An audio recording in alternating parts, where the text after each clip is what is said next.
they've been able to forecast 90% of the major earthquakes that have hit in the past 3 years. Impressively, including the quake that set off the South Asia tsunami. We saw the initial reports of the earthquake and we immediately thought of tsunamis and tsunami damage. Rundle has created maps of hotspots, places where quakes 7.0 or greater could hit within the next decade. We look for areas in which the number of small earthquakes is changing rapidly, and then we plot those areas where the changes are occurring most rapidly, and that's what these hotspot maps really are. If that hotspot is underwater, the risk of tsunami is high. Not good news for the West Coast.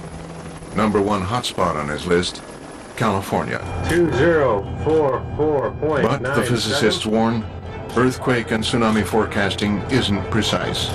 And with so much uncertainty, so little warning, and so many lives at stake, the pressure is now on science to find a way to get one step ahead of tsunamis.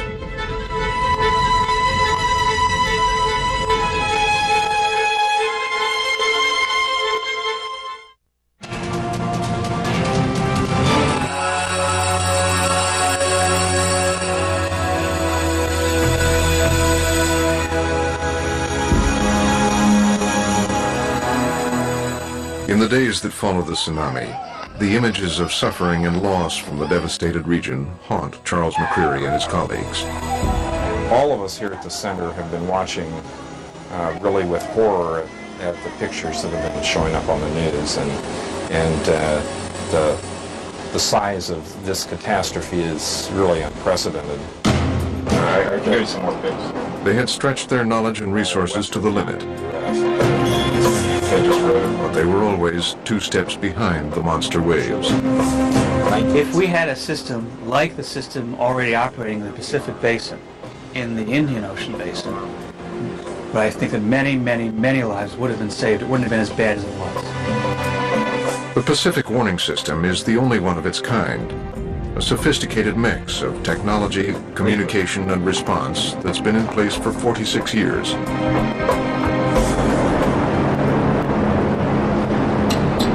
The U.S. created the system in 1949, after the Hilo tsunami in Hawaii killed more than 150.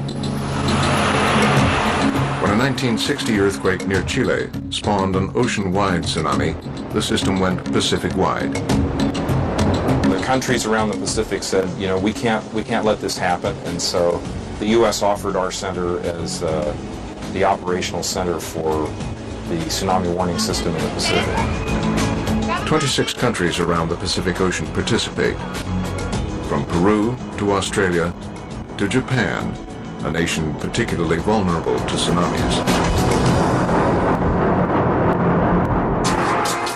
Here's how the system works. Monitoring stations around the Pacific constantly record seismic activity in the region. Any undersea quake that measures at least a 6.5 prompts an automatic bulletin to the 26 member nations.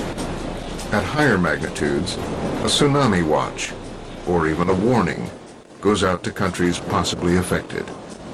The fear, crying wolf. There used to be a little bit of educated guesswork. There's a gray line. The line between a false warning and not issuing a warning. Not every large earthquake creates a tsunami, though the likelihood increases with magnitude. But there are other factors that make this far from an exact science.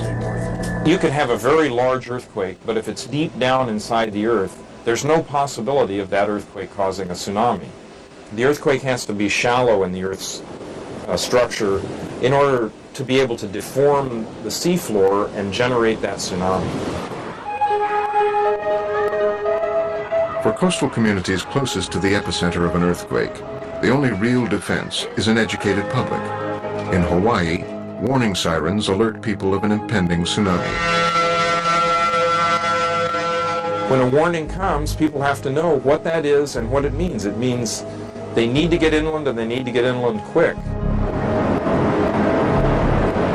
Tsunamis that form farther out at sea, however, are much easier to monitor and warn against. Out in the open ocean, a network of 100 surface buoys measures ocean levels.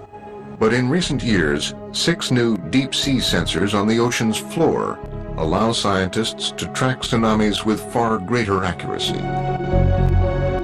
These bottom sensors, attached to surface buoys, actually weigh the amount of water on top of them.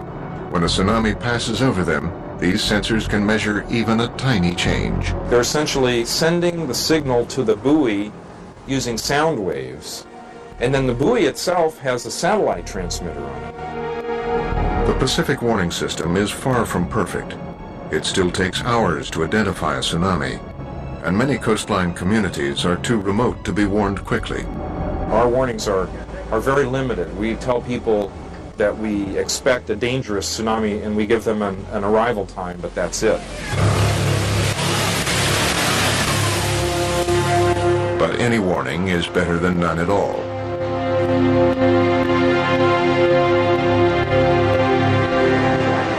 A tsunami can't be stopped, but technology can help people get out of the way. McCreary envisions a worldwide tsunami warning system. Our ultimate goal would be when we have an earthquake and we can measure the tsunami, we want to be able to make forecasts. We want to tell people in different communities, the wave is going to arrive at this time. You're going to have 3 destructive waves. The waves are going to be approximately this high, and you're going to have this much inundation along your coastline. For McCreary and his team, the catastrophe has one small silver lining. Tsunami is no longer an unfamiliar word. The destruction it can leave in its wake is now understood by the entire world. It is the first step toward change. But in the aftermath of one of the worst natural disasters in recorded history, global attention is on the immediate relief of those suffering. More than 150,000 lives destroyed instantly. The impact will be felt for generations. For one of the lucky ones, Glenn Watson, homecoming is bittersweet. I'm just so proud that he's my grandpa then. Watson's own grandchildren are sharp reminders of the boy he saved and the mother that he couldn't. I keep thinking, I can't get that woman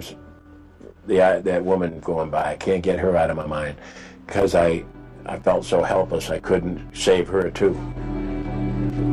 During those terrible moments, Watson put his life on the line for another. And there are countless other stories of heroism and tragedy. The tsunami will reshape an entire part of the world.